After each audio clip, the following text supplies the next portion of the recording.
Hi everyone, this is Ken here, and today I'm going to be doing a pretty quick video to discuss the comprehensive exam, which is this exam that every Master's of Statistics or Biostatistics student has to take in order to be able to graduate. Usually you would take this exam on your last semester or the semester that you're going to graduate in. And in order to do that, you have to enroll in this Stat 692 comprehensive exam review course, which isn't exactly a course, but it's a course that's meant to sort of be a general guide on just how the comp exam is set up and also give you some opportunity to do some practice exam sessions, mostly just to make sure that you know how to take the exam, as the exam is going to be done in a computer lab, so you just know how to use the computers, know how to get files, upload files, just as a test run, just to get familiar with the procedure of doing the comp exam, so that way on the day of the comp exam, you have an idea of what to expect, right?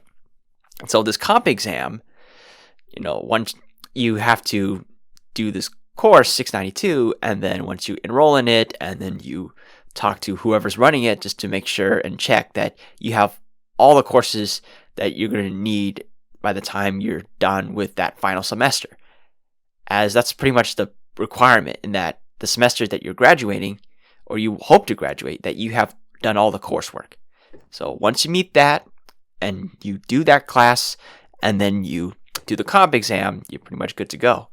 And I would say that the comp exam, just looking at it holistically, it's very, as the name implies, comprehensive.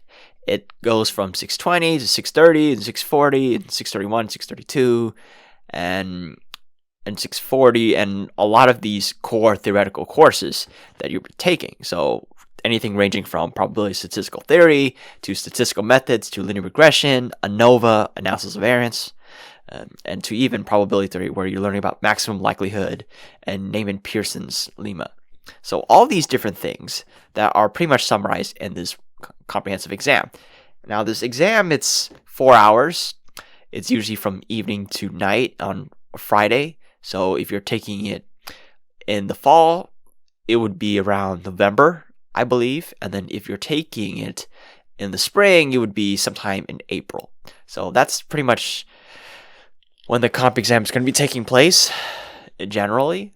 And it's a pretty long one, for sure. So hopefully you make sure you prepare for it and maybe bring some snacks along the way, because you're probably going to be hungry throughout that whole 4-hour period, as you have all those 4 hours to complete that exam, which is 4 questions, 1 theoretical, and most of the others are just coding problems. So if you're familiar with R or SAS, if you're doing the Biostats comp exam, then you're pretty much all good. So yeah, that's pretty much the general layout of the comp exam for sure. Now, I imagine that it's going to be pretty overwhelming for a lot of you who've never taken this before, but I want to give you some tips just from my experience doing the comp exam, as I did pass it myself. And so I guess the first tip I want to give to people who are thinking about taking the comp exam or preparing for it is, number one, make sure you take notes in class.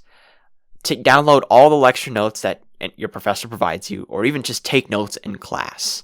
Just write down everything that they put down on the lecture board, and download any solutions to the homework or the exams or just all that. And even better, keep all your files from those courses, because you're going to need them to study for the comp exam. And so if in case you ever need some additional practice or just review what you learned, those things are definitely going to help out. So make sure you save any notes that you have taken during those classes, or even just any solutions or homework problems or just anything of that sort, though, because you're going to need that for sure in order to figure out just how to review what you've learned and all of that. Especially since leading up to number 2, the best way to prepare is to also make some cheat sheets for sure. As I imagine that when you're taking all these courses, you're probably going to forget a lot of what's being taught, because you're taking a whole high volume of classes, which ideally is probably going to take place over a span of 2 years. So that's a lot of time to be forgetting things. As the saying goes, you lose it, especially if you don't use it, or something along those lines. But anyway, so make sure you make cheat sheets. So if you have a professor who allows cheat sheets on the exams, do keep those.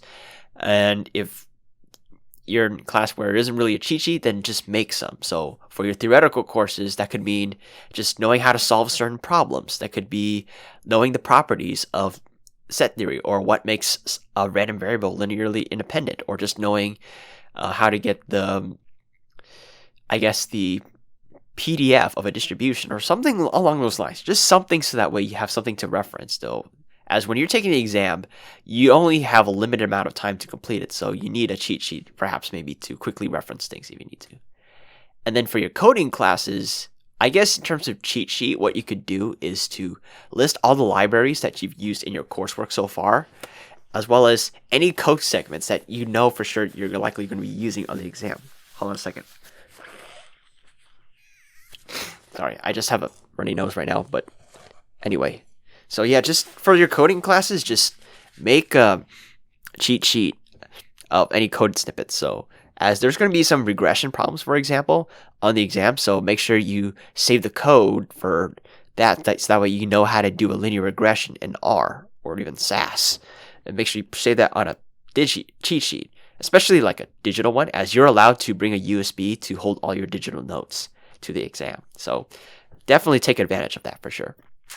As when doing the exam, with the coding stuff, you want to be able to quickly just get the code in and out. Like, don't worry about making it perfect. Just get the code in and just change the formula or the values just to fit the problem, and that's it. As that's kind of what I did with the comp exam, in that I saved my old homework from, for example, linear regression class, and when I had to do a regression problem, I just copy and pasted some of the code that I used to run linear regression models, and just change the numbers of it to fit the problem, or just change the variable names to fit the variable names introduced in the problem, and then just run it. And then for the QQ plots and stuff, I just copy and paste my code again. So you can see how much faster it is than having to manually type it all out manually, which, as the saying go, every second counts. So if you want to save all the hard work and just not having to needlessly do more hard work, make some cheat sheets for sure. Especially for the coding side, makes writing down some code snippets that you might need for each of those courses that do use code. And then for the theoretical stuff, maybe get some cheat sheets, just writing out some important theorems or just how to solve certain problems. So bottom line is, make some kind of cheat sheet of some kind, and make sure you save any cheat sheets that you may have used during your classes, because that's going to be very helpful when you do the actual exam. And then the next tip I want to give is, if you want a really fast, efficient way to be able to, study for it, the comp exam, I think a good way to start is to, review the exams and quizzes that you've done for each of your courses. So, for example, if you're studying 640 material or advanced probability theory material for the comp exam, which sure is going to be on it, definitely a fast way to go about it is to study the final exams and the exams itself, because the expectation is that these exams are going to be very comprehensive of whatever course that you took it in, as the rationale is, if you pass those exams, you most definitely are going to master whatever's a problem that's going to come out of that course that's going to be on the comp exam. So, and also it's a good way to start too, just to see what you're good at and what you're not good at. As for example, when I was studying for 640, I really didn't do too much. Studied the homework and all of that, most of it because it was just too time consuming to just go through every single homework problem. So what I did was I looked at the final exam and just try to redo them, and then making sure that I have the solution to the exam so that I can see if I'm doing it right. And I just redid all the problems in the final exam and just saw what I was good at. And I found that I wasn't really good at, say, the maximum likelihood problems, which got me to realize that, I'm not good at it, but I'm good with other things, say getting the PDF of a distribution or something like that. And that gave me enough information to figure out where to start. Since I knew that I wasn't really good at maximum likelihood estimation, I decided to just review the homework problems where I had to use a lot of that and all that. And you can see here that I just used how I use the exam to get a sense of what I'm good at, not good at, by redoing it and just seeing where I'm good at, what I'm not good at, and then just looking at the homework problems that are related to that thing I'm not good at. as a way to review, and then finally just put that stuff on the cheat sheet as review. So you can see how it's a much faster way of studying for it versus just doing every single problem one by one by one by one by one, and then just going straight to it, or going through it in a linear fashion as opposed to just going through it kind of backwards, I'd say. So it's much faster, and I think it'll definitely save a lot of time doing that. Next tip for sure is to make sure that you know how to use a Windows computer and that you go to the practice exam sessions that are given for the comp exam review course. Because I imagine some of you probably have only used a Mac and the computers in the computer lab are Windows. So make sure you're familiar with the Windows operating system and just knowing how to navigate around it and just making sure that things work on that computer. Because you don't want to be figuring that all out on the day of the exam, especially when time is of the essence, when you only have 4 hours to complete it. So it's best that you go to at least both practice exam sessions, so that way you get more practice learning how to do things on the Windows computer that they have, as well as making sure that your USB works, that you can plug in and out and get your notes in there, and you could use the web browser, use the RStudio on there, and all that. And then if any issues come up, you're at least messing up in the practice exam rather than on the actual exam. So make sure you take advantage of those practice exam sessions just to make sure that you not only could use those computers, but that their RStudio works and all that stuff. And then if any issues arise, just talk to the professor in charge of the comp exam review course, or even just find someone who can figure out maybe to update RStudio on it. So yeah, overall, I highly recommend going to those practice exam sessions. And the next thing I would highly recommend people do is that, I think I've kind of alluded to this before, but that is that when you're doing the exam, try not to be too much of a perfectionist though. And this is something that I've learned during the exam that I probably should have realized much earlier. As the thing about the comp exam is that you really shouldn't be too much of a perfectionist. I mean, you should be careful enough to make sure you're putting in accurate work to the best of your ability, but you don't want to be too much perfectionist where you start worrying about details that don't matter. A good example is ggplot. I think it's no secret that I'm a big fan of ggplot myself. I mean, I use ggplot to just plot anything, like histograms, density curves, and just anything I want to plot, I use ggplot. So sometimes I get very particular with how I plot ggplot, and I do a lot of fancy stuff with it. I change the graphics of it, or do all these cool little stuff with ggplot. And as cool as ggplot can be, you only want to put the bare minimum you need to answer the question. None of that fancy stuff with these cool ggplot themes or all these extra packages. I mean, you can if you want to, but just remember that you're on a time crunch here. And so at the end of the day, it's not so important that your ggplot looks fabulous. It just needs to look correct. So if you're worrying too much about, say, the color of these points and all that, or just want to do some extra neat, pointless aesthetic changes, say you want to change the background of the plot or something like that, try to just forget that. Just focus on getting the plot done and make sure that it looks correct.